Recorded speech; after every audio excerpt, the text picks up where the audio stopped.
So this is just a short little clip. Been driving for about 1 hour. It's about 77 degrees outside.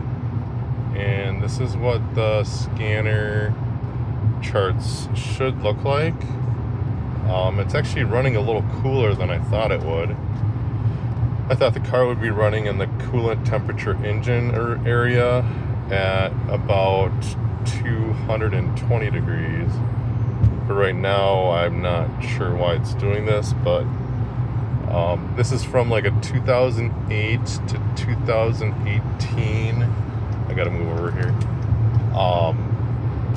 2008 to 2018 BMW X5 with a 3.0 liter with turbo and without turbo.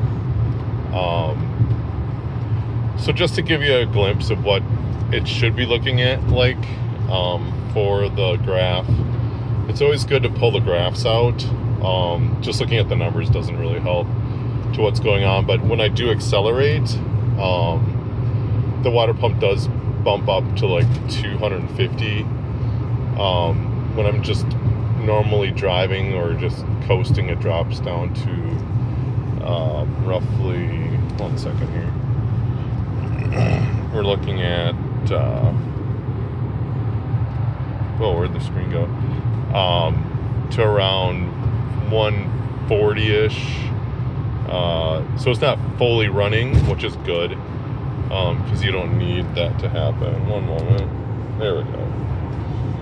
So you can see in the graph there on the bottom left what's going on there, and we will go from there. So yeah, so if you have an X5 with the electric water pump,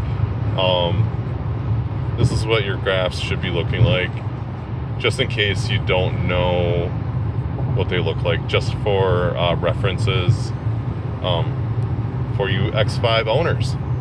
All right, we'll talk to you guys soon. Bye.